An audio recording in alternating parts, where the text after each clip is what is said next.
Deixa eu pegar aqui. Olha só, o Tribunal Penal Internacional, que é conhecido como Tribunal de Haia, anunciou que vai analisar a denúncia contra Jair Bolsonaro por crime contra a humanidade.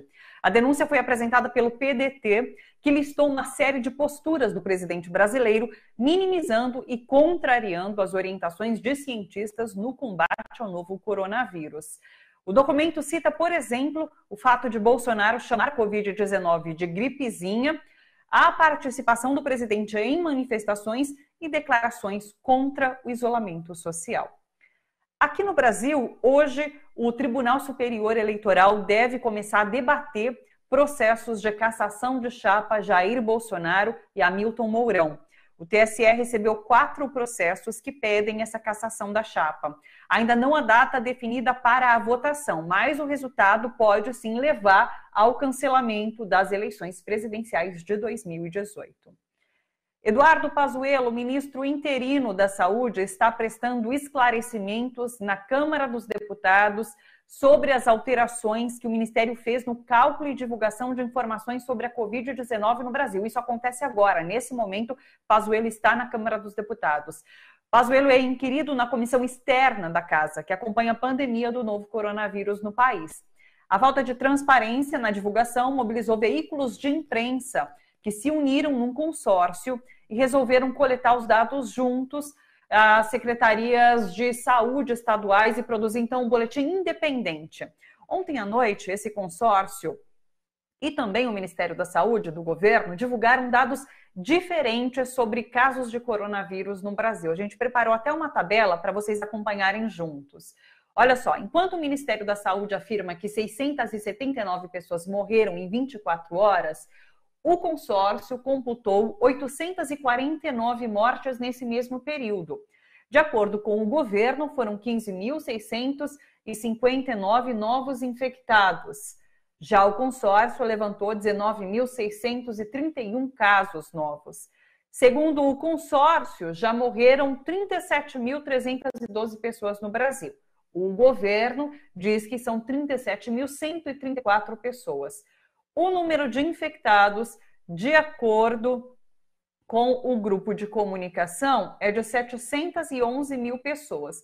E o governo fala em 707.412 pessoas. Então, são dados bem divergentes em relação a esse grupo de comunicação e o Ministério da Saúde. Davi Alcolumbre, o presidente do Senado, avisou que o Congresso não vai mais considerar os dados do governo. A partir de agora, a Comissão Mista Especial de Acompanhamento do Coronavírus vai usar os dados fornecidos pelos estados e Distrito Federal. Ontem, no final da noite, Alexandre de Moraes, o ministro do STF, determinou que o governo Bolsonaro volte a publicar todas as informações da Covid-19 na íntegra, no máximo até às 7h30 da noite. O governo tinha retirado do site do Ministério todas as estatísticas, gráficos e dados computados desde o início da pandemia do novo coronavírus.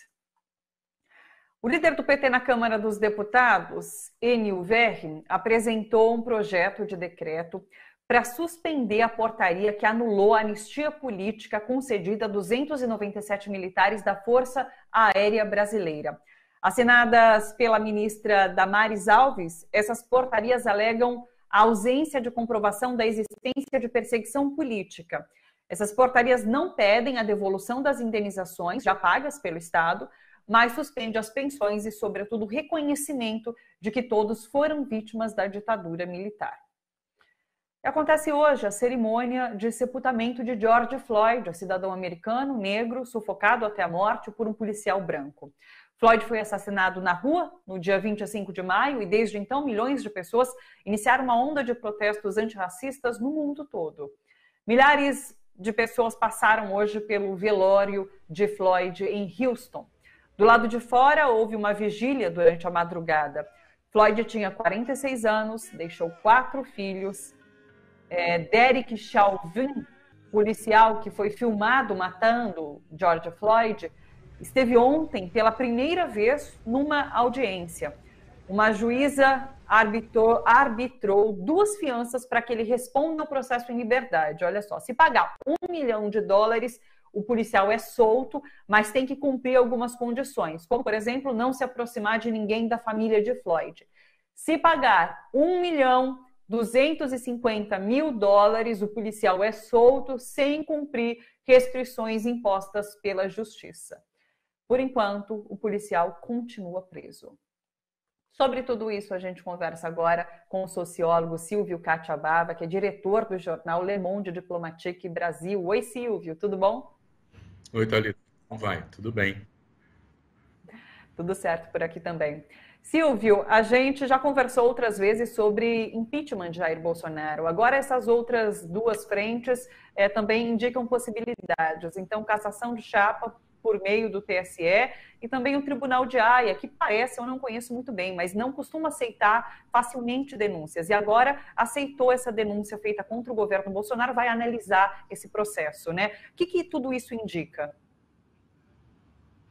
Olha, Thalita, se você observar os jornais internacionais dos últimos dias, né, é um escândalo mundial o fato do governo Bolsonaro querer encobrir os números da Covid, de mortes e de contaminados.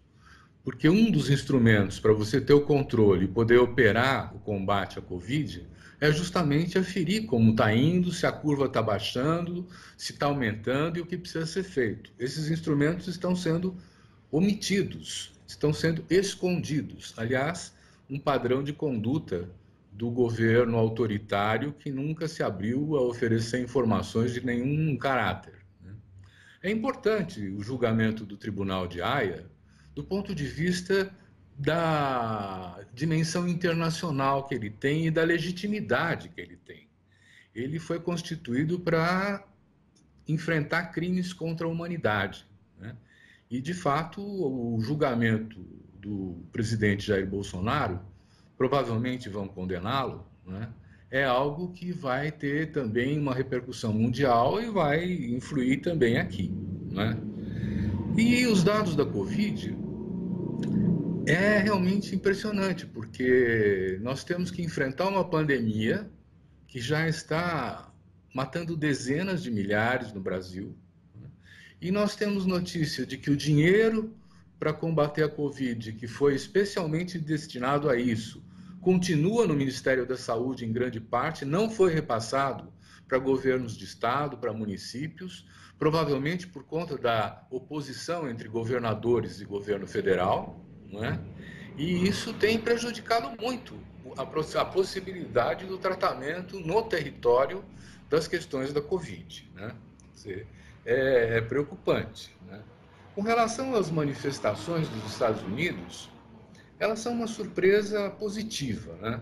E essa revolta, essa indignação da população, especialmente da população negra, mas com adesões fortes também de jovens, de brancos, né, que não suportam mais esse tipo de coisa, é, num certo sentido, um estímulo para que aqui também se faça mobilizações em plena pandemia, apesar dos riscos que isso implica. E no fim de semana nós vimos com alegria que há uma parcela importante de gente que enfrentou esse desafio de se preparar, colocar a máscara, mas ir à manifestação e mostrar que as ruas são um espaço público, são um espaço que também é ocupado pela defesa, pelos democratas, pela defesa da democracia. Eu vejo assim que a situação vai se complicando. A questão no TSE é um julgamento importante. Provavelmente não é esse, nesse momento, que está sendo julgado, mas serão os próximos, que vão apontar uma vinculação muito forte de centenas de milhões de zaps, de WhatsApps emitidos durante a campanha eleitoral em favor do Bolsonaro, que nunca apareceram, nunca foram identificados. Nós sabemos disso porque a deputada Joyce Hasselmann resolveu contar, porque, por exemplo, a gente tem elementos da CPI da fake news que estão apontando nesse sentido. De fato, quer dizer, se esse tipo de ocorrência, centenas de milhões de mensagens prejudicando o candidato Haddad e favorecendo o candidato Bolsonaro, forem comprovadas, né, há a possibilidade de cassação da chapa. O problema é que não basta só a questão jurídica, porque de fato nós já temos montanhas de crimes de responsabilidades cometidos pelo presidente. O problema é que ele ainda conta com uma adesão do grande empresariado. A Febraban não disse que saiu do barco do Bolsonaro, a Confederação Nacional da Indústria continua apoiando, e a Fiesp de São Paulo, que agora está um pouco calada, também dá suporte ao Bolsonaro. Enquanto ele tiver esse tipo de suporte e tiver essa prática de comprar o centrão, aqueles parlamentares que só têm o olhar para o seu interesse próprio, né, no Congresso, fica difícil pensar num processo de impeachment, né? Mas o Tribunal Superior Eleitoral tem esse poder e pode, eventualmente, propor a cassação da chapa. Isso é muito importante. Hoje é dia de Le Monde Diplomatique Brasil, que mudou de dia, né? Antes era às segundas-feiras, agora passou para terça, por isso que inclusive o Silvio começa a participar com a gente aqui às terças-feiras também.